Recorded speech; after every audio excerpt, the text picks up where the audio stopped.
அனைவருக்கும் வணக்கம். மகிழ் தமிழ் சேனலுக்கு உங்களை வரவேற்கிறேன். அனைத்து சகோதர சகோதரிகளுக்கும் என்னுடைய வணக்கம். சென்னையில் மாடி தோட்ட குழு நண்பர்கள் இணைஞ்சு நடத்திய மாபெரும் விதை பகிர்வு நிகழ்ச்சி நடந்தது. அது எங்கே நடந்துச்சுன்னா சென்னையில் அண்ணா நகர் டவர் பார்க்கில் நடந்தது. அந்த நிகழ்ச்சிக்கு சிறப்பு விருந்தினர்கள்லாம் வந்து சிறப்பாக நல்லா பேசினாங்க. மாடி தோட்டத்தை பற்றி ஒரு சில விஷயங்கள்லாம் சொல்லியிருந்தாங்க. அதெல்லாம் நீங்கள் கொஞ்சம் பார்த்தீங்கன்னா உங்களுக்கு கண்டிப்பாக அது யூஸ்ஃபுல்லாக இருக்கும்னு நினைக்கிறேன். அங்கே நடந்த விதை பகிர்வுக்கு நானும் போயிருந்தேன். என்கிட்ட இருந்த அவரைக்காய் விதையும் சக்கரவள்ளி கிழங்கையும் ஷேர் பண்ணியிருந்தேன். இதே மாதிரி அங்கே வந்திருந்தவங்க அவங்கக்கிட்ட இருந்த அவங்க வீட்டில் வளர்ந்த செடிகள்லேருந்து விதைகள் வரைக்கும் எல்லாருக்குமே ஷேர் பண்ணியிருந்தாங்க. அங்கே வந்திருந்த இயற்கை வேளாண் அறிஞர் பாமையன் அவர்கள் வந்து மாடி தோட்டத்தை பற்றி ரொம்ப சிறப்பாக பேசினாங்க. ஆனால் நம்மளுடைய மருத்துவங்கள் என்ன சொல்கிறாங்க அப்படின்னா, நோய் எதிர்ப்பாற்றல் குறைவது தான் நோய் அப்படின்னு சொல்லுவோம். அது ரெண்டுக்குள்ள வேறுபாடு.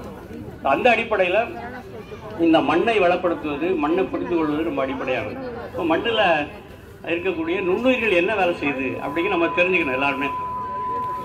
பொதுவாக மாடி தோட்டம் போட்டோம், நம்ம காய்கறி பண்ணோம் அப்படிங்கிறத விட அது அறிவியல் பூர்வமாக என்ன இருக்குன்றது நம்ம புரிஞ்சுக்கிட்டோம்னா ரொம்ப எளிமையாக பல சிக்கல்களுக்கு தீர்வாக இருக்கும். அப்போ இந்த மண்ணில் வந்து இருக்கக்கூடிய நுண்ணுயிர்கள் தான் அடிப்படை. இப்போ நுண்ணுயிர்கள் எப்பயுமே அந்த பேரல் நிரம்பாது, ஓட்ட பேரலாக தான் இருக்கும். ஸோ அந்த மாதிரி நம்ம மண்ணில் தேவையான சத்துக்கள், எடுத்துக்காட்டால் மாலிப்டினம் அப்படிங்கிற சத்து தேவையை விட ஒரு விழுக்காடு குறைவாக இருந்தால் கூட எவ்வளோ யூரியா போட்டாலும் வேலை செய்யாது. அதே மாதிரி தான் இப்போ நம்ம உடம்புல வச்சு கொண்டாந்து நிலத்தை போடுவாங்க. அந்த சீட்டில் தான் எக்கச்சக்கமான அந்த பகுதியில் இருக்கக்கூடிய எல்லா நுண்ணூட்டங்களும் சேர்ந்து போயிருக்காங்க, குளத்தில் போய் சேர்ந்து கிடக்கும். அதை வழித்து கொண்டாந்து நம்ம போடுவாங்க. அப்போ அந்த நுண்ணூட்ட சத்து குறைபாடு என்பது சரி செய்யப்படுறோம். ஆனால் நம்ம எப்போ அதை நிறுத்திட்டு ரசாயன உரங்களை போட ஆரம்பிச்சோமோ அப்போ வந்து இந்த நுண்ணூட்ட சத்துக்கள் குறைவாயிடுச்சு. அதனால 1970 கிடைச்ச விளைச்சல் இப்போ இல்லை.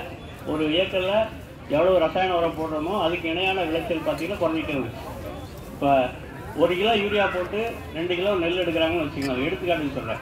இப்போ 2 கிலோ யூரியா போட்டால் தான் 1 கிலோ நெல் வரும். அப்படி மாறிடுச்சு தலைகளை. ஸோ இந்த மாதிரி நாம் வந்து இந்த அடிப்படைகளை புரிஞ்சுக்கணும். அப்போ என்ன பண்ணுறது? இப்போ அந்த மண்ணை வந்து எப்படி சத்துள்ளா மாற்றுறது அப்படின்னா, அந்த மண்ணில் நம்ம எல்லா செடிகளுக்கான எல்லா சத்துக்களையும் எடுத்துக்கொள்வதற்கு இயற்கையே நமக்கு வந்து நுண்ணுயிர்களை கொடுத்துருக்கு. மைக்ரோப்ஸ் சொல்கிறோம் இல்லையா, இந்த பாக்டீரியா, ஃபங்கஸ் அப்படிங்கிறது நிறையா கொடுத்துருக்கு. அதை உயிரோட வச்சுக்கணும். இப்போ நிறையா பேர் என்ன பண்ணுவாங்கன்னா, அதிகமான தண்ணீர் கொடுத்தாலும் ஒரு செடி வளர்றதுக்கு என்ன தேவை? தண்ணி வேணுமா? வேண்டாமா? வேணும். தண்ணி தேவையில்லை, ஈரம் தான் தேவை. அப்போ செடி வளர்றதுக்கு தண்ணி தேவை, ஈரம் தான் தேவை. அப்போ நம்ம புரிஞ்சுக்கணும். அப்போ நிறையா தண்ணி ஊற்றுனீங்கன்னா என்ன ஆகும்? அந்த வேர்கள் மூச்சு விட முடியாது, அது செத்து போயிடும். நம்ம எப்படி நம்மளோட தண்ணிக்குள்ள மூழ்கி வச்சோம்னா செத்து போயிடுமோ, அதுபோல் வேர்களையும் நீங்கள் அளவுக்கு மீறி ஒரே ஒரு பயிர் வந்து தாக்கு பிடிக்கும், அது நெல். அதை விட இன்னொரு பயிர் தாக்கு பிடிக்கும், அந்த மேக்ரோ காடு சொல்லணும், அலையாத்தி காடுகளில் அங்கே இருக்கக்கூடிய கண்டல் மரங்கள், அதிசீனியா கண்டல் சொல்லக்கூடிய அந்த சில்ட் ரூட்டுன்னு ஒன்று இருக்கும், அந்த மூச்சு வேர்கள். அது வெளியே வந்து சுவாசிக்கும். மற்ற காய்கறிகளுக்கெல்லாம் அந்த மாதிரி ஆற்றல் கிடையாது. அதனால் நம்ம தண்ணீரை வந்து அளவுக்கு மீறி பயன்படுத்தக்கூடாது இயல்பாகவே. அதே போல் அதிகமாக காய விடக்கூடாது. அந்த பேலன்ஸ் வந்து கரெக்டாக வச்சுக்கணும், அதுதான் அடிப்படை. அப்போ அந்த பேலன்ஸ் ஏன் இருக்குது அப்படின்னா, அங்கே தான் நுண்ணுயிர்கள் நிறையா உள்ளே இருக்கும்.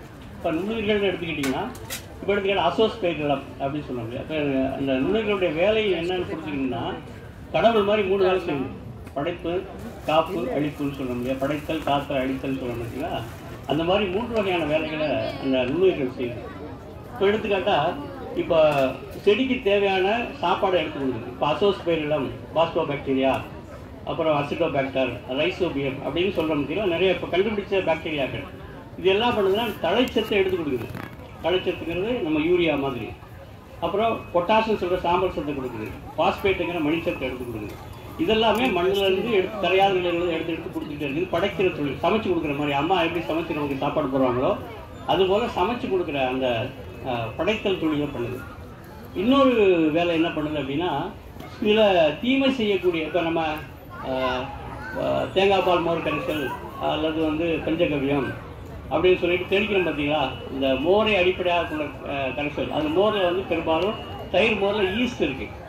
அந்த ஈஸ்ட்டுங்கிற பாக்டீரியா என்ன பண்ணும்னா, தீமை செய்கிற பாக்டீரியாவை இப்படி சாப்பிட்டுட்டே இருக்கும். அதுக்கு ஒரு திறமை இருக்குது. இந்த ஆக்டினோமைசிஸ் சொல்லக்கூடிய அந்த பாக்டீரியாவும் சேராது, அது ஃபங்கஸில் வராத ஒரு உயிர். அது அதே மாதிரி ஒரு சீட்டு மாதிரி இருக்கும். இப்போ நல்ல மழை பெய்கிற நேரத்தில் நீங்கள் கிராமப்புறங்களில் போனீங்கன்னா, சென்னையெல்லாம் அப்படி கிடைக்காது. நீங்கள் கிராமங்களுக்கு வந்தீங்கன்னா நல்ல ரொம்ப உள்ளே இருக்கக்கூடிய கிராமத்தில் போனீங்கன்னா நல்ல வெயில் அடிச்ச கூட திடீர்னு ஒரு மழை பெய்யுதுன்னு வச்சுங்க, அப்போ ஒரு மண் வாசனை வரும். அதுதான் ஆக்டினோமைசிஸ் என்று சொல்லக்கூடியது. அற்புதமாக இருக்கும். அது இருந்துச்சுன்னா அங்கே நிறையா தீமை செய்கிற பாக்டீரியாக்கள் வராது. சரி, ஒரு இடத்துல தீமை செய்கிற பாக்டீரியா இருக்குது, நன்மை செய்கிற பாக்டீரியா எப்படி கண்டுபிடிக்கிறது? தெரியும் தானே. இப்போ நீங்களே மாடித்தோட்டம் வச்சுருக்கீங்க, எப்படி நீங்கள் வித்தியாசம் தெரிஞ்சுக்குவீங்க? ஸ்மெல் பண்ணி பார்த்தீங்கன்னா தெரியும். இப்போ சாக்கடை ஸ்மெல் வருதுன்னு வச்சுங்களேன், அங்கே தீமை செய்கிற பாக்டீரியா இருக்குன்னு புரிஞ்சுக்கலாம். ஒரு புளிப்பும் இனிப்பும் கலந்த ஒரு மனம் வருதுன்னு வச்சுங்களேன், அங்கே நல்ல பாக்டீரியா இருக்குன்னு புரிஞ்சுக்கலாம். அப்போ உங்கள் மண்ணில் பார்த்தாலும் தெரியும். நீங்கள் தண்ணி ஊற்றி கருப்பாக மாறிடும். அப்போ கிட்ட போய் பார்த்தீங்கன்னா ஒரு கெட்ட ஸ்மெல் வரும். அப்படின்னா சோலி பிடிச்சதுன்னு அர்த்தம். அப்போ நீங்கள் மாற்றி ஆகணும், வேற ஒரு உயிர்களை கொண்டாடணும். அப்போ இந்த பாக்டீரியாக்கள் இருக்கு இல்லையா, இது வந்து ரெண்டாவது சொன்னது இந்த பாதுகாப்பு வேலை. இன்னொரு வேலை என்ன அப்படின்னா, சில தீமை செய்கிற பாக்டீரியாக்களை கொல்லும். அந்த வேலையை செய்யுது. எப்படி தடுப்பறன் போல ஆக்டினோமைசிஸ் இருக்குதோ, அது போல தீமை செய்யக்கூடிய பாக்டீரியாக்களையும் கொல்லக்கூடிய திறமைப்படுத்துது. இப்போ நிறையா பாக்டீரியாக்களை இப்போ லேபில் செஞ்சு கூட கொடுக்க ஆரம்பிச்சிட்டாங்க. இப்போ வேளாண்மை துறைகளில் தனியார் நிறுவனங்களே செய்ய ஆரம்பிச்சிட்டாங்க. அது அப்படி பண்ணி கொடுக்குது. அப்போ இந்த பாக்டீரியாக்கள் வந்து வளர வளர நம்ம அதிகமாக மண்ணில் இருக்க நமக்கு விளைச்சல் அதிகமாக இருக்கும். இதை நம்ம வந்து மனசில் வச்சுக்கணும். சரி, அந்த பாக்டீரியாக்களுக்கு என்ன இருக்க வைக்கலாம், என்ன பண்ணணும்? இல்லை பிரியாணி எதுவும் கொடுக்கணுமா? அப்படியெல்லாம் ஒன்றும் தேவையில்லை. கழிவுகளை கொடுத்தா போதும். அது தாவர கழிவையும் விலங்கு கழிவையும் சரியாக கொடுக்கணும். அது நிறையா பேர் நம்ம செய்கிறதில்ல. இப்போ கம்போஸ்ட்னு சொல்கிறாங்க பார்த்தீங்களா, கம்போஸ்ட்னு மக்கு உரம். அந்த கம்போஸ்ட்டு நம்ம எல்லாரும் செய்ய தெரிஞ்சுக்கணும். பொதுவாக மாடி தோட்டம் போடக்கூடியவங்க பெரும்பாலும் மரங்கள் இருக்கும்போது நிறைய இலைகள் கொட்டி விடும். இப்போ இலைகளை என்ன பண்ணுவாங்க, இங்கே நகரத்தில் சேகரித்து தீ வச்சு கொளுத்திடுவாங்க. தீ வச்சு கொளுத்து சரியா? ரொம்ப தவறு. ஏன் அப்படின்னா, மண்ணில் வந்து சாயில் கார்பன் சொல்லுவாங்க, அதாவது ஆர்கானிக் கார்பன், அது வந்து அதிகமாக இருக்கணும். அப்படி இருந்தால் தான் அந்த விளைச்சல் நல்லா வரும். ஆர்கானிக் கார்பன் அப்படிங்கிறது நாமெல்லாம் ஆர்கானிக் கார்பன் தான். உயிரில் இருக்கக்கூடிய விலங்குகள், மனிதர்கள், அப்புறம் வந்து செடி கொடிகள் எல்லாமே ஆர்கானிக் கார்பன், அல்லது உயிர் உள்ள கரிமங்கள். நம்ம இப்போ இந்த மண்ணிலையும் அதே மாதிரியான உயிர்மங்கள் இருக்கு. அந்த கரிமச்சத்து வந்து அதிகமாக இருந்தால்தான் நல்லது. இப்போ ஒரு செடி இருக்குன்னு வச்சுங்களேன், அந்த செடி வந்து ஒரு செடியை முழுசாக பிடுங்கி எடை போடுவீங்க, 1 கிலோ இருக்கு. அதை எடுத்து காய போட்டிங்கன்னா எடை கூடுமா குறைஞ்சிடும். அது கிட்டத்தட்ட 300 கிராம் இருக்குது. அதை ஆராய்ச்சி பண்ணி கண்டுபிடிச்சிட்டாங்க. அதை எடுத்து மறுபடியும் எரிக்கிறோம், கொஞ்சம் சாம்பலாக மாறிடும். அது இன்னும் குறையும் தானே. அது 70 கிராம் இருக்குது. இப்போ இந்த செடியானது மண்ணிலேருந்து எடுத்தது வெறும் 70 கிராம் தான். இப்போ நிறையா மாடித்தோட்டம் போகிறவங்க கேட்பாங்க, வருஷம் நாங்கள் உள்ளே கொடுத்துக்கிட்டே இருக்கணுமா ஃபீடு அப்படின்னு கேட்பாங்க. அது தேவையில்லை.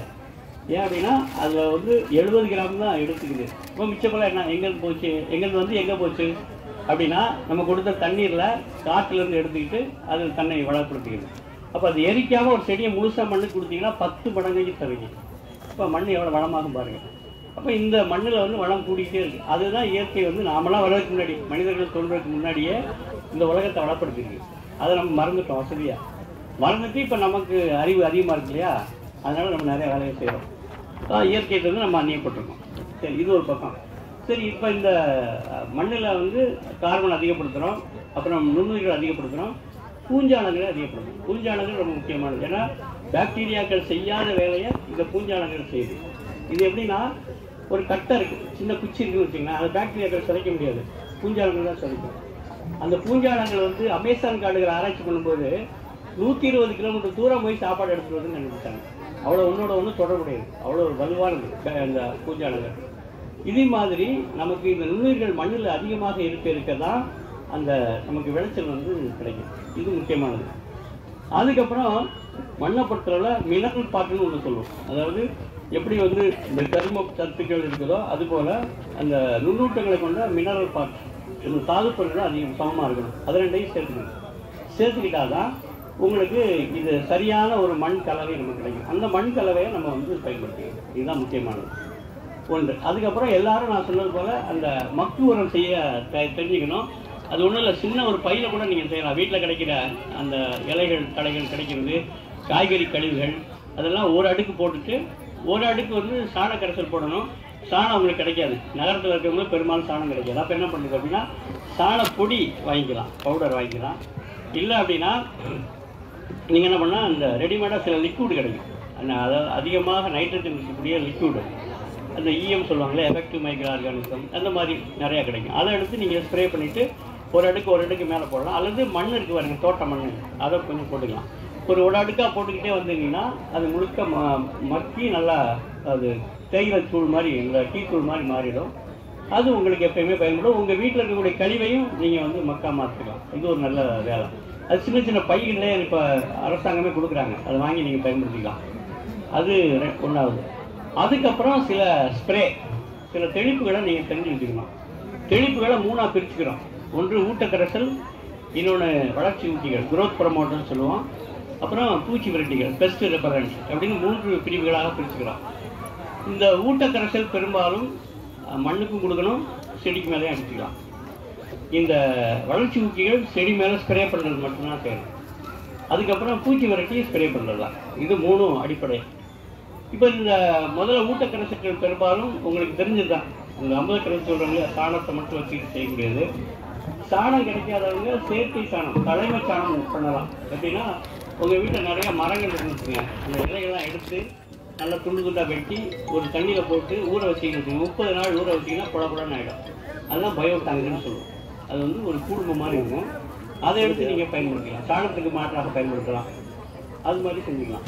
அடுத்தது இந்த ஊட்டக்கரைசல்கள் முக்கியமானது. ஊட்டக்கரைசல்களில் நாங்கள் விவசாய தோட்டங்களில் மீன் அமினோன்னு பயன்படுத்துவோம். உங்களுக்கு தனியாக தெரிஞ்சிருக்கும் ஒரு சிலருக்கு. எந்த ஒரு உடலத்தையும் நீங்கள் சர்க்கரையில் ஊற வச்சிங்கன்னா அது அமினோ அமிலமாக மாறிடும். 2 பாத்வே இருக்குது. ஒன்று கார்போஹைட்ரேட், குளுக்கோஸ் அடிப்படையான ஒரு பாத்வே, இன்னொன்று புரோட்டீன் அடிப்படையாக கொண்ட பாத்வே. அந்த புரோட்டீன் அடிப்படையாக கொண்டது அமினோ அமிலங்கள். இப்போ ஃபேட்டி ஆசிடு, எண்ணெயெல்லாம் இருக்குது பார்த்தீங்களா, எண்ணெயெல்லாம் உடச்சிங்கன்னா அது ஃபேட்டாகவும் அதுக்கப்புறம் கார்போஹைட்ரேட்டாகவும் குளுக்கோஸாக தான் மாறும். ஆனால் புரோட்டீன் பேஸ்டு அப்போ மீனையோ அல்லது மற்ற இந்த பல்சஸ்ங்கிறத இல்லைங்களா, பயிர் வகைகளையோ உடச்சிங்கன்னா அது வந்து புரோட்டீனாக மாறும். அதுதான் தலைச்சத்து. முதல்ல குளுக்கோஸாக இருக்கிறது சக்தி தான் கொடுக்கும். அதனால் அதை அடிப்படையாக புரிஞ்சுக்கணும். ஸோ அந்த அடிப்படையில் நீங்கள் சில கரைசல்களை இந்த குரோத் ப்ரமோட்டர்ஸ், வளர்ச்சி ஊட்டிகளாக தெரிஞ்சுக்கணும். அது பெரும்பாலும் இந்த தேங்காய் பால் ரொம்ப அற்புதமான ஒரு வளர்ச்சி ஊட்டி, வீட்டில் எல்லோரும் பண்ண முடியும். அதை எடுத்து நீங்கள் ஸ்ப்ரே பண்ணலாம். அது புளிச்ச மோரில் சேர்த்து வச்சிங்கன்னா இன்னும் எஃபெக்டிவாக இருக்கும். மீன் அமிலோமனம் பண்ணலாம். அதோட முக்கியமான இன்னொன்று வந்து இப்போ நாங்கள் கண்டுபிடிச்சி பயன்படுத்துகிறோம், திரிகடுகம்னு சொல்லுவோம். சுக்கு மிளகு திப்பிலி. சுக்கு மிளகு திப்பிலியை இப்போ நிறையா பேர் இந்த கரைசல் செய்யும்போது ஒரு ஸ்மெல் வரும், கெட்ட ஸ்மெல் வரும், அதனால் விரும்ப மாட்டாங்க. இந்த திரிகடுகம் பண்ணிங்கன்னா ரொம்ப அற்புதமான ஒரு மனமாக இருக்கும். அதனால் விரும்பி செய்வாங்க. சுக்கு மிளகு திப்பிலி கேள்விப்பட்டீங்கன்னா உங்களுக்கு தெரியும், கடையில் கூட பவுடராக கிடைக்கும். அதை வாங்கிட்டு வந்து சம அளவு மோரில் வந்து ஊற வைக்கணும். ஒரு 7 நாள் ஊற வச்சிங்கன்னா நல்லா கரைஞ்சிடும். அதை வடிகட்டி அதே அளவுக்கு சர்க்கரை சேர்த்து மறுபடியும் ஒரு 7 நாள் ஊற வச்சிட்டிங்கன்னா ஒரு அருமையான ஒரு லிக்விட் கிடைக்கும். அது வந்து கிட்டத்தட்ட 11 வகையான மைக்ரோ நியூட்ரியன்ஸ் இருக்கிறது. நம்ம ரிசர்ச் பண்ணி அதை கண்டுபிடிச்சோம். 11 வகையான நுண்ணுண்ட சத்துக்கள் கிடைக்கும். அப்போ உங்களுக்கு பார்த்தீங்கன்னா நமக்கு தேவை 16 தான். இந்த 11 அங்கே கிடைச்சிட்டாலே கார்பன், ஹைட்ரஜன், ஆக்சிஜன் எல்லாமே வெளியேந்து கிடச்சிருக்கு, தண்ணியில் கிடச்சிருக்கு. அப்போ சரியாக போயிடும். அப்போ இந்த திரிகடுகம் செய்கிற முறையை நீங்கள் தெரிஞ்சுக்கணும். இது ஒரு அடிப்படையானது. நீங்கள் 2-3 வகை இருக்குது. ஒன்று வந்து இலைகளை ஊற வச்சு அடிக்கிறது, எண்ணெய் மூலமாக பயன்படுத்துவது. சிலது ரொம்ப கடுமையான சிக்கல் வரும்பொழுது வெளியே இருந்து சில ஒட்டுண்ணிகள், அதுக்கப்புறம் இந்த பயோபெஸ்டிசைட் சொல்லக்கூடிய சில சூடோமோனஸ், அந்த மாதிரி இதையும் நீங்கள் பயன்படுத்திக்கணும். அது கடைகளில் கிடைக்கும். நீங்கள் அரசு ஆன்லைனில் கூட கிடைக்குது. அதை வாங்கி நீங்கள் பயன்படுத்திக்கலாம். அதுக்கு முட்டைகள், ஏன் பூச்சிகளை வந்து நீங்கள் எப்பயுமே அடிக்க முடியாது. பூச்சிகள் வந்து நாம் வர்றதுக்கு முன்னாடியே வந்துருச்சு, நமக்கு சீனியர் சிட்டிசன். அதனால் பூச்சிகளாக நம்ம வந்து அழிக்க நினைக்கிறது வரலாற்று பிழை. பூச்சிகளே இல்லைன்னு வச்சிங்களேன், நாமும் இருக்க மாட்டோம். தேனீக்களை மட்டும் உலகத்தில் வந்து அப்புறப்படுத்திட்டோம்னு வச்சிங்களேன், 3 வருஷத்துக்கு பிறகு நமக்கு சோறு கிடைக்காது. அந்த அளவுக்கு முக்கியமானது. அதுதான் அந்த மகரந்த சேர்க்கை செய்யக்கூடிய பாலினேட்டர்ஸ் சொல்ல பார்த்தீங்கன்னா, அது முக்கியமான ஒரு பூச்சி. அதனால் பூச்சிகளை, ஏன்னா லட்சக்கணக்கான டன் நம்ம வந்து டிடிடி அடிச்சிருக்கோம் கொசுகள் அடிக்கிறதுக்கு. கொசு குறைஞ்சிருக்கா அதிகமாக இருக்கா? அதிகமாக இருக்குது. பகலே கிடைக்குது. இப்போ கிளைமேட் சேஞ்ச் என்ன சொல்கிறாங்கன்னா, இந்த கொசு வந்து அது கூடு கட்டும், வெளியே கட்டாது, தரைக்குள்ளே போயிட்டு பண்ணோம். அது நீங்கள் தோட்டத்தில் கொஞ்சம் கவனித்து பார்த்தீங்கன்னா பார்க்கலாம். அது பார்த்துருக்கீங்களா நீங்கள்? புன்னை அது சேர்த்துக்கலாம். அது மாதிரி எண்ணெய் வடிவத்தில் இருக்கிறத சேர்த்துக்கலாம். பூச்சி விரட்டிகளாக பயன்படுத்திக்கலாம். அதே போல் சில இப்போ நீங்கள் சொன்னீங்க அசுவினி பூச்சி அந்த மாதிரி இருக்கிறதுக்கு சாம்பல் பயன்படுத்தலாம். ஆனால் எத்தனை பேருக்கு இங்கே வீடுகளில் இங்கே அடுப்பு கிடையாது, நீங்கள் கேஸ் தான் பயன்படுத்துறீங்க. அப்போ சாம்பல் வரதுக்கு வாய்ப்பு இல்லை. நீங்கள் சாம்பல் ஆன்லைனில் தான் வாங்கணும், வேறு வழியில். எப்படி எருவாட்டி ஆன்லைனில் வாங்குறாங்களோ அதுபோல் சாம்பலையும் ஆன்லைனில் வாங்க வழிய நெருக்கடிக்கு நம்ம மாட்டியிருக்கோம். இது ஒரு பக்கம். இப்போ இதெல்லாம் பண்ணிட்டு நீங்கள் வந்து செஞ்சுட்டிங்கன்னா இந்த மாடி தோட்டத்தை ஓரளவுக்கு வெற்றிகரமாக செஞ்சுக்கலாம். அதில் நீங்கள் நான் என்ன சொல்லுவேன் அப்படின்னா, பெரும்பாலும் ஒரு டைம் டேபிள் நீங்கள் மெயின்டைன் பண்ணணும். எல்லோரும் 7 நாளைக்கு ஒரு ஸ்ப்ரே பண்ணணும். எப்படி பண்ணணும்னா, முதல்ல ஒரு ஊட்டக்கரைசல், 7வது நாள் ஒரு இந்த வளர்ச்சி ஊட்டி, அதுக்கு அடுத்த 7வது நாள் ஒரு பூச்சி விரட்டி. இதை வரிசையாக பண்ணிக்கிட்டிங்கன்னா உங்களுக்கு சமமாக இருக்கும். அந்த கடைசி இப்போ வந்து 100 நாள் பயிருன்னு வச்சுக்கோங்களேன், அதை 5 பாகங்களாக பிரிச்சுக்கணும். 20 20 20 பிரிச்சுக்கணும். அந்த கடைசி 40 நாள் வந்து என்ன பண்ணக்கூடாது, இந்த ஊட்டக்கரைசல் கொடுக்கக்கூடாது. ஏன்னா ஒரு செடியும் கம்ப்யூட்டர் மாதிரி ப்ரோக்ராம் பண்ணியிருக்கும், தனக்குள்ளே எவ்வளவு உற்பத்தி பண்ணுவாங்க அப்படிங்கிறத அது செட் பண்ணியிருக்கோம். நீங்கள் அந்த கடைசி இடத்துல போய் ஊட்டக்கரைசல் கொடுத்தீங்கன்னு வச்சுக்கோங்க, சத்து கொடுத்தீங்கன்னு வச்சுங்களேன், அது கன்ஃபியூஸ் ஆகிடும். அதனால் அப்போ கொடுக்கக்கூடாது. அப்போ பூச்சி விரட்டி மட்டும்தான் கொடுக்கணும். இது நான் குறைந்த நேரத்தில் அவ்வளோ செய்தி அவங்களுக்கு சொல்ல முடியாது. ஒரு பயிற்சி முகாம் மாதிரிலாம் நம்ம விரிவாக பேசலாம். இருந்தாலும் அவங்களுக்கு தொட்டு காட்டிட்டு போகிறேன், அவ்வளோதான். ஆக அப்படி பண்ணிக்கிட்டிங்கன்னா தொடர்ந்து இந்த ஸ்ப்ரே கொடுக்க உங்களுக்கு செடி வந்து அற்புதமாக இந்த விளைச்சல் தரும். அதுக்கப்புறம் நீங்கள் இன்னொரு என்ன டைம் டேபிள் பண்ணணும்னா, எந்தெந்த சீசனில் என்னென்ன காய்கள் வருது அப்படிங்கிறது பார்க்கணும். இப்போ நாட்டு விதைகள், இப்போ சுந்தர் மாதிரி இருக்கவங்க நாட்டு விதைகளை ப்ரமோட் பண்ணுறாங்க. அப்படி பண்ணும்போது அது குறிப்பிட்ட பருவத்தில் தான் வரும். இப்போ ஹைப்ரிட் விதைகள் வந்து எல்லா காலத்துலேயும் வரும். அது லேபர் பண்ணுது, அது ஒரு கண்ட்ரோல்டு கிளைமேட்டில் செஞ்சுருக்காங்க. ஆனால் இந்த நாட்டு விதைகள் இயற்கையாக பண்ணுறது, அதனால் அது அந்த ரிதம் சொல்லுவோம், இக்காலஜிக்கல் ரிதம், அந்த லயத்தில் தான் அந்த ஒத்து இசைகளை தான் அது உற்பத்தி பண்ணும். அப்போ எந்தெந்த காலத்துக்கு என்னென்ன பயிர்கள் வரும் அப்படிங்கிற டைம் டேபிள் உங்கள்கிட்ட இருக்கணும். அதை வச்சு தான் நீங்கள் வந்து சாகுபடி பண்ணணும். அதை செஞ்சுக்கலாம். அது போக பெரும்பாலும் கீரைகள், நிறைய கீரைகள் நீங்கள் பயன்படுத்தாங்க. ஏன்னா கீரைகள் தான் மிகச்சிறந்த ஒரு உணவுன்னு சொல்லிட்டு உலக அளவில் இருக்கக்கூடிய இந்த உணவு ஆராய்ச்சியாளர்கள் சொல்கிறாங்க. அதில் வந்து குறிப்பாக நமக்கு வரக்கூடிய நோய்கள், இப்போ நேற்று கூட ஒரு டாக்டர்கிட்ட பேசிக்கிறப்ப அவர் சொன்னார், இந்த மூட்டு வலின்னு சொன்னாங்களா, மூட்டு வலி இடுப்பு வலி பெண்களுக்கு 30 வயசுக்கு மேலே தொடங்கி 40 வயசு அதிகமாகுது அப்படின்னு கண்டுபிடிக்கிறாங்க. அதுக்கான காரணம் எலும்பு தேய்மானம்ங்கிறாங்க. இந்த எலும்பு வந்து ஒன்றோட ஒன்று ஒட்டிக்குது, சேர்ந்துது. அப்போ அது வல்லாமல் இருக்கிறதுக்கு கால்சியம் அதிகமாக இருக்கக்கூடிய உணவுகள் பால் உணவுகள் அப்படின்னு சொல்லுவாங்க. ஆனால் பால் உணவுகள் என்ன சிக்கல்னா சளி அதிகமாகும். அப்போ அதை குறைக்கிறதுக்கு இந்த கீரைகள் ரொம்ப முக்கியமானது. இப்போ நீங்கள் எத்தனை பேருக்கு நாயுடி கீரை தெரியுமா? நாயுடி பார்த்துருக்கீங்களா? அந்த கீரை சாப்பிட்ருக்கீங்களா? ரொம்ப அற்புதமானது, கால்சியம் இருக்குது. இன்னொன்று என்னன்னா, அந்த விதை இருக்கு பார்த்தீங்களா, அதை ஒரு சின்ன கொஞ்சம் எடுத்துட்டு ஒரு உலகை அளவு எடுத்து நீங்கள் சாப்பிட்டுட்டீங்கன்னு பசி எடுக்காது. அந்த வேர் இருக்கு பாருங்க, அந்த வேர் எடுத்து நல்லா பல்லால மென்னுட்டு கல் எடுத்து கிடைச்சிங்கன்னா கல் உடைஞ்சிடும். அது பேர் கல்லுடை குடோரின்னு பேர். அவ்வளவு ஒரு அற்புதமான ஒரு மூலிகை தான் அந்த நாயுடி. இது மாதிரி நிறைய பயிர்கள் ஒன்று ஒரு தனித்தன்மை இருக்கு. இது காட்டுக்கீரைகள் நிறைய பேர் உங்களுக்கு தெரியாது. மின்னை, முஷ்டை, அதெல்லாம் சங்க இலக்கியத்திலே நிறைய சொல்லப்பட்டிருக்கு. அதெல்லாம் நிறைய பேர் தெரியாது. இப்போ அதெல்லாம் நீங்கள் என்ன பண்ணணும்னா, குழந்தைகளை நீங்கள்லாம் வந்து அந்த பகுதியில் கூடிய பார்க்கணும். பார்த்துட்டு அதை எடுத்துகிட்டு வந்து நீங்கள் மாடியில் வச்சுக்கலாம். 1-2 செடிகளை வச்சுட்டு வளர்க்கலாம். அப்போ அதனுடைய பயன்பாடை நீங்கள் தெரிஞ்சுக்கணும், எப்படி பயன்படுத்துவது. இப்போ நிறைய பேர் வந்து அது கலை செடிகளாக தான் பார்க்குறாங்க. யாருமே அது உணவு சரியாக பார்க்கறதில்ல. நம்ம சாப்பிட்ற உணவில் எத்தனை உணவு இருக்குன்னு நினைக்கிறீங்க? எத்தனை ஐட்டம் இருக்குன்னு நினைக்கிறீங்க? ஒரு நாளைக்கு நம்ம சாப்பிட்றோம் இல்லையா, வெரைட்டிஸ் எவ்வளோ இருக்கும்? ஒரு 50 20 இருக்குமா? எத்தனை இருக்கும்? WHO ஆய்வு பண்ணி சொன்னாங்க, நம்ம ஒரு 100 ஆண்டுகளுக்கு முன்னாடி 150 வகையான உணவு சாப்பிட்ருக்கோம் அப்படின்னாங்க. இப்போ எத்தனை சாப்பிட சொல்லுங்க? 2 தான். என்னங்க எப்படி சொல்கிறீங்க? நீங்கள் மிட்டாய் கடையில் போனால் ஜிலேபி, லட்டு, மிக்சரு, எத்தனை ஐட்டம் இருக்குது. அதுக்கு பேஸ் என்னென்னா அரிசியும் கோதுமையும் தான். அதுதான் எல்லாத்துலையும் இருக்கக்கூடிய பேஸ் மெட்டீரியல், வேறு எதுவும் கிடையாது. அப்போ நம்முடைய உணவு பண்பாடு என்னவா மாறி இருக்குன்னா மோனோகல்ச்சராக மாறி இருக்கு. ஒற்றை உணவு தான் எடுக்கிறோம். இப்போ எப்படி மண்ணில் நான் சொன்னேன் பார்த்தீங்களா, 16 சத்துக்கள் தேவைன்னு சொல்லணும், அதுபோல் சாப்பாடுலையும் எல்லா சத்துக்களும் இருக்கணும், காம்ப்ரிஹென்சிவாக இருக்கணும். அப்படி இல்லை நான்பாடுன்னு சொல்கிறாங்க இல்லையா. இப்போ நிறையா ரேஷன் கடைகள்லாம் இப்போ செறிவூட்டப்பட்ட அரிசி, வலியூட்டப்பட்ட அரிசின்னு ஒன்று கொடுக்குறாங்க, ஒரு சிவப்பு கலரில் சேர்த்து. அது என்ன ஒன்றும் கிடையாது. அதுக்கு பதிலாக நீங்கள் கைக்குத்தல் அரிசி சாப்பிட்டாலே போதும்.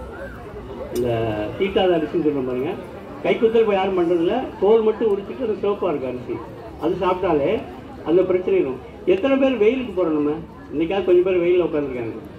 வெயிலுக்கு போனால் என்ன உணவு கிடைக்கும் சொல்லுங்கள்? ஆமாம், அந்த விட்டமின் டியும் முக்கியமாக எலும்பு அந்த ஆர்த்தர்ஜிஸ் சொல்கிறாங்க பார்த்தீங்களா, அந்த மூட்டு வலிக்கு இதுமாதிரி சிறந்த உணவு வந்து வைட்டமின் டி. அந்த வைட்டமின் டியை மாத்திரையாக வாங்குகிறோம். அதுக்கு பதிலாக கொஞ்சம் நேரம் வெயிலில் போனாலே போதுமானது. ஆனால் வெயிலில் போனால் நமக்கு என்ன பயம், கருப்பு போயிடுவோம்னு பயப்படுறோம். அது ஒரு சிக்கல் இருக்குது. இப்படியெல்லாம் இருக்குது. கருப்புங்கிறது நமக்கு அழகு இல்லை, சிவப்பாக இருக்கிறவன் போய் சொல்ல மாட்டான் அப்படிங்கிற மாதிரியான ஒரு நம்பிக்கை நமக்கு. கருப்பு தான் உண்மையிலே நம்முடைய நிறம். சரி, அது இந்த இடத்துல பேச வேண்டாம், வேறு இடத்துல பேசுவோம். அப்போ இந்த மாதிரி வந்து நீங்கள் ஒரு டைம் டேபிள் பண்ணி கீரைகளை அதிகப்படுத்தணும். கீரைகள் வந்து 20 நாள் 21 நாள் உங்களுக்கு கிடைக்கும் கையில். அப்போ தொடர்ந்து வரக்கூடிய கீரைகள் இருக்குது, முருங்கை கீரைகள் இருக்குது. இப்போ கீரைகள் பிள்ளைகள் சாப்பிடாது பெரும்பாலும். அப்போ என்ன பண்ணுறது? பிள்ளைகளை சாப்பிட வைக்கணும் தானே, குழந்தைகள் தானே முக்கியம். அப்போ என்ன பண்ணணும்னா கீரைகளை நீங்கள் ட்ரை பண்ணிடுங்க, பவுடர் ஆக்கிடுங்க. சும்மா ஒன்றும் இல்லை, ஒரு சின்ன பாக்ஸ் மாதிரி ரெடி பண்ணி ஒரு கண்ணாடி கூண்டு மாதிரி பண்ணி உள்ளே வச்சு எடுத்துட்டிங்கன்னா, வெயிலில் வச்சுட்டீங்க மாடியில், அது நல்லா காஞ்சி பவுடர் ஆயிடும். அதை எடுத்து மிக்சியில் போட்டு அடிச்சிங்கன்னு வச்சிங்கன்னா பவுடர் ஆயிடும். அதை தோசை மாவில் சேர்த்துருங்க, இட்லி மாவில் சேர்த்துருங்க, முடிஞ்சு போச்சு. சாம்பாரில் சேர்த்துருங்க, அற்புதமாக கிடச்சிடும். அப்போ எல்லா கீரைகளையும் நீங்கள் பவுடர் ஃபார்மில் வச்சுக்கலாம். வச்சு இதை நிறையா பேர் மார்க்கெட் பண்ணுறாங்க, வெளியே விற்கிறாங்க. அது எதுக்கு அவங்ககிட்ட போய் காசு கொடுத்துருவாங்க? ஏன்னா கீரை நீங்கள் பண்ணாலே உங்கள் உணவில் 30% பொருளாதாரத்தை காப்பாற்றிடலாம். உங்கள் செலவில் 30% மிச்சப்படுத்திடலாம். அவ்வளவு அற்புதமானது கீரை. ஸோ இந்த மாதிரி கீரை, அப்புறம் சின்ன சின்ன காய்கறிகள், நாட்டு காய்கறிகள், நம்ம ஊரில் விளையக்கூடிய காய்கறிகள், அதுக்கப்புறம் கேரட்டு, அதுக்கெல்லாம் போகலாம். நம்ம உணவில் அதிகமாக பயன்படுத்துறது கேரட்டு தான். முட்டைக்கோசு நீங்கள் ஹோட்டலில் போய் சாப்பிட்டீங்கன்னா முட்டைக்கோசு கேரட் இல்லாமல் வராது. ஏன் அது கொடுக்குறாங்க சொல்லுங்கள்? நான் வந்து ஆர்கானிக் இங்கே உற்பத்தி பண்ணி நாங்கள் காய்கறி விற்க போனோம், கடைகளுக்கெல்லாம் கொண்டு போய் கொடுக்க போனோம். ஹோட்டலுக்கு தான் போனோம், பெரிய ஹோட்டலுக்கு போனோடனே எங்களை பார்த்து சிரித்தாங்க. அவங்க நாங்கள் குறைவான விலைக்கு கொடுக்குறோம் அப்படின்னா, கொயா போகணும், வேறு வேலை இல்லையா? என்னங்க அப்படி சொன்னீங்க? நாங்கள் எந்த காய் பயன்படுத்தணும் தெரியுமா? சாயங்காலம் தான் நாங்கள் போவோம் மார்க்கெட்டுக்கு. எதெல்லாம் விற்காமல் மிச்சமாக கிடக்குது அதெல்லாம் அழைத்து வருவோம், அதை உங்களுக்கு சமைச்சு போடுவோம். அந்த ரேட்டு உங்களால் கொடுக்க முடியுமா அப்படின்னு கேட்டாங்க. ஆக அவங்களுக்கு நம்ம வந்து அந்த மாதிரி போனோம்னா அப்படிதான் சிக்கல் வரும். அப்போ நம்முடைய வீட்டில் பக்கத்தில் கிடைக்கக்கூடிய காய்கறிகளை நம்ம எடுத்து பயன்படுத்தணும், அதுக்கான முன்னுரிமை கொடுக்கணும். அப்போ அதெல்லாம் பண்ணிட்டீங்கன்னா இன்றைக்கி விதைகள் எல்லாமே கொடுக்குறாங்க. கிட்டத்தட்ட எல்லா வகையான விதைகளும் நம்ம தம்பிமார்கள் தங்கைமார்கள் உருவாக்கிட்டாங்க. அப்போ அதெல்லாம் நீங்கள் எடுத்து ஒரு தடவை பண்ணிட்டீங்கன்னா திரும்ப எடுத்து பாதுகாத்துக்கலாம். இப்போ அந்த காலத்தில் வந்து விதையும் அந்த தானியங்களையும் பாதுகாக்கிறதுக்கு ஒரு வழி பண்ணாங்க. எத்தனை பேருக்கு தெரியும் தெரியல. ஒரு பெரிய குலுக்கை கேள்விப்பட்டிருக்கீங்களா? புதிர் குலுக்கை அந்த மாதிரி உள்ளே வச்சுட்டு ஒரு விளக்கேற்றி வச்சுருவாங்க. உள்ளே விளக்கேற்றி வச்சுட்டு களிமண்ணை வச்சு பூசி மூடிடுவாங்க. விளக்கு எவ்வளோ நேரம் எரியும்? வருஷம் போல எரிஞ்சிக்கிட்டே இருக்குமா? என்ன இருக்கிற வரைக்கும் எரியுமா? ஆக்சிஜன் இருக்கிற வரைக்கும் தான் எரியும், அப்புறம் அணைஞ்சிடும். ஆக்சிஜன் இல்லாட்டி உள்ளே ஏதாவது வண்டு வருமா? வண்டு பூச்சிகள் வருமா? இதே தான் நம்ம பின்படுத்தலாம், வீட்டில் பின்பற்றலாம். ஒரு பானையில் அதே மாதிரி விளக்கு ஏற்றி வச்சுட்டு நீங்கள் நல்லா இப்போ வந்து நல்லா டேப்பு போட்டு ஒட்டிக்கிங்க. அப்புறம் அந்த காலத்தில் களிமண் போட்டாங்க, நம்ம நல்லா ஸ்டிக்கர் டேப் போட்டு ஒட்டிக்க வேண்டியது தான். வச்சுட்டு பண்ணிட்டீங்கன்னா அந்த ஆக்சிஜன் இல்லாமல் மாற்றிட்டீங்களே உங்களுக்கு வண்டுகள் வராது. பாதுகாக்கிறதுக்கு முறை இப்போ நிறையா பேர் இந்த பாசி பருப்பு உளுந்து வீட்டில் பாதுகாக்க, ஏன்னா ஸ்டோரேஜ் ரொம்ப முக்கியம். என்னைக்கு வந்து நம்ம வந்து வீட்டில் வந்து ஸ்டாக் வைக்க மறந்தமோ அன்னைக்கு தான் மல்டிநேஷனல் ஜெயித்தான். சாஷையில் வாங்க பழகணும் பார்த்தீங்களா, அப்போயே நம்மளை சோழி முடிச்சிட்டாங்க. வீடுகளில் அந்த காலத்தில் எல்லா வீட்லேயுமே ஒரு ஸ்டோரேஜ் கண்டெய்னர் இருக்கும். எல்லா இடத்துலையும் குலுக்க சின்ன சின்ன பாத்திரங்களில் 6 மாதத்துக்கு பாதுகாத்து வைப்பாங்க. அப்போ அது ஒரு அடிப்படை தொழில்நுட்பமாக நம்மகிட்ட இருந்தது. அதை உடைச்ச பிறகு இப்போ யாருக்கு லாபம் அப்படின்னா, நீங்கள் சாப்பிட்ற மஞ்சள் இருக்குல்ல, இப்போ மஞ்சள் வந்து ரொம்ப சீப்பாக கிடைக்கும். மார்க்கெட்டில் நினச்சே பார்க்க முடியாது, அவ்வளோ சீப்பாக கிடைக்கும். கொத்தமல்லி அதை விட சீப்பாக கிடைக்கும். நான் கேட்டேன் அந்த ஆளுங்கள்ட்ட, என்ன அப்படின்னு சில சயின்டிஸ்ட் எல்லாம் போய் விசாரித்தா அவங்க அதிர்ச்சிகரமான தகவல் சொல்கிறாங்க. நம்ம வாங்குகிற மஞ்சள் இருக்கா, மஞ்சளே கிடையாது. மஞ்சளில் குர்குமின்னு ஒரு சத்து இருக்குது, அதுதான் அடிப்படையானது. அதை எடுத்துருவான், உறிஞ்சி எடுத்துட்டு வெறும் சக்கையை போட்டு அரைச்சி கொடுத்துருவான் சீப்பாக. அதே போல் மிளகாயில் அந்த குறிப்பிட்ட ஆயிலை எக்ஸ்ட்ராக்ட் பண்ணிடுவான், கொத்தமல்லியில் எக்ஸ்ட்ராக்ட் பண்ணிடுவான். அப்போ நம்ம சீப்பாக சாஷையில் கிடைக்குது அப்படின்னு வாங்கினோம்னா அப்படி தான் நிறையா அடித்தட்டு மக்கள் வாங்குறாங்க. ஏன் அவங்களுக்கு வந்து சத்து குறைபாடு இருக்குது, நோய் பெருக்கு அதிகமாக இருக்குதுன்னு பார்த்தீங்கன்னா, சரியான உணவு கொத்தமல்லியும் நினச்சிக்கிட்டு வேறு ஏதாவது சாப்பிட்றாங்க, மஞ்சள் நினச்சிட்டு வேறு ஏதாவது சாப்பிட்றாங்க, அவ்வளோதான். இதெல்லாம் வந்து நம்முடைய வாழ்க்கையில் அன்றாடமாக நடக்கக்கூடிய சிரமங்கள் அல்லது துயரங்கள். இதை நம்ம புரிஞ்சுக்கணும். அப்போ தற்சார்பு வாழ்வியல் அப்படின்னு வளர்க்கலாம். இப்போ நம்ம ஒரு சில கிழங்கு வந்து 8 மாதம் சொல்கிறோம்ல, அப்போ வந்து எதெல்லாம் 8 மாதம் பிரிச்சுன்னா மேக்ஸிமம் எல்லாமே 8 மாதமாக வரும். வெத்தலைவள்ளி, மரவள்ளி இதெல்லாமே 8 மாதமாக வரும். அதுக்குள்ளே பிரிச்சிங்கன்னு பார்த்தீங்கன்னா சக்கரவள்ளி வந்து நான் வந்து ஒரு 3 மாதத்துக்கு வந்துடும். அதுக்குள்ளே பார்த்தீங்கன்னா சிறுகிழங்கு இதெல்லாமே நம்ம முன்னாடி சாப்பிட்ட கிழங்கு தான் இருக்கும். ஏன்னா நம்ம தேடுறது இப்போ பார்த்தீங்க அப்படின்னா அதிகபட்சம் ஒரு கிழங்கோ இல்லை 2 கிழங்கோ தான் சாப்பிட்டோம். உருளைக்கிழங்கு இல்லை வந்து இந்த கருணைக்கிழங்கு சேப்பக்கிழங்கு இந்த மாதிரி கிழங்கு தான் சாப்பிட்றோம். இதெல்லாம் தாண்டி பார்த்தீங்கன்னா கிட்டத்தட்ட நான் ஒரு 100 வகையான கிழங்கு கலெக்ட் பண்ணியிருக்கேன். 300 வகையான கிழங்கு நான் பார்த்துருக்கேன். எவ்வளோ கலெக்ட் பண்ணுறேன் அப்படின்னு தெரிஞ்சிருக்கேன். ஏன்னா நம்ம இதெல்லாம் தொலைச்சிட்டு மருத்துவமனைக்கு போய் சேர்றோம். ஏன்னா இப்போ நீங்கள் நார்மலாக வச்சு இந்த கிழங்கு கொடுப்பாங்க. அப்போ வந்து கிழங்கு வந்து ஒரு மனுஷன் அதிகமாக சுவையாக இருக்கிறது தான். இன்னொன்று பார்த்தீங்கன்னா பிரியாணி வாசனை வரக்கூடிய ஒரு வெத்தலைவள்ளி இருக்குது. நீ அதெல்லாமே இன்னும் தேடலாம். அப்புறம் கிட்டத்தட்ட வெத்தலைவள்ளியில் மட்டுமே ஒரு 80 விதமான வெத்தலைவள்ளியை நான் பார்த்துருக்கேன். ஆனால் நம்ம தேடுறது அதிகபட்சம் பர்பிள் மட்டும் தான் அதிகமாக தேடுறோம். நீங்கள் உங்கள் ஒவ்வொரு என்ன உணவு செய்கிறீங்களோ அதுக்கேற்ற மாதிரி சரியாக கிழங்கு வைக்காது அப்படின்வாங்க. மரவள்ளிக்கு அதிகமாக என்னென்னா வெயில் தேவைப்படும். அதில் இன்னொரு டெக்னிக் இருக்குது. நீங்கள் வந்து 2 லேயராக அது கிழங்கு வளர்க்கலாம். நீங்கள் நார்மலாக கட் பண்ணி வைக்கும்போது கீழே அந்த கட் பண்ண இடத்துல வந்து ஒரு வேர் வரும். வேர் பிடிச்சி தான் ஒரு கிழங்கு வைக்கும். அப்போ என்னன்னா அந்த கிழங்கு மேலே ஒரு இன்ச்சில் திரும்ப அந்த தோல் மட்டும் எடுத்துட்டு திரும்ப நட்டுட்டீங்க அப்படின்னா நடும்போதே அதாவது அந்த கிழங்குலேருந்து மேலே ஒரு தோல் மட்டும் கட் பண்ணி எடுத்துட்டாட்டிங்கன்னா கீழே கிழங்கு வைக்கும், மேலே ஒரு கிழங்கு வைக்கும். அப்போ வந்து ஈல்டு அதிகமாகும். நீங்கள் வந்து இந்த மரவள்ளியில் இந்த டெக்னிக் யூஸ் பண்ணலாம். சக்கரவள்ளி 4 மாதம் தான் புரோட்டா சீட் நடுவாங்க. சில என்னன்னா சக்கரை நட்டுட்டு கிழங்கே வைக்க மாட்டேது அப்படின்வாங்க. ஏன்னா அதில் நிறைய புரோட்டீன்ஸ் வகையாக இருக்குது. கரெக்டான சீசன் தானே புரோட்டாஸ் வந்து தை வரையும் நட்டலாம். இதில் நாட்டுகள் நிறைய இருக்குது. ஆனால் இப்போ தேடுறது பார்த்தீங்கன்னா இந்த பீட்ரூட் சக்கரவள்ளின்னு, அது பீட்ரூட் அப்புறம் கேரட் கலர் இந்த 2 தான் அதிகமாக தேடுறீங்க. அதை தாண்டி சிந்தாமணின்னு சொல்லி ஒரு வகை இருக்குது. நீங்கள் அவிக்கும் போது வந்து மஞ்சள் கலர் இருக்கும். அது மானாவரியாக வரக்கூடிய ஒரு கிழங்கு. நீங்கள் அதை பச்சையாக சாப்பிடும் போது அவ்வளோ சுவையாக இருக்கும். அப்போ அந்த மாதிரி கிழங்குலாம் இன்னும் தேடி கண்டுபிடிச்சி பண்ணலாம்.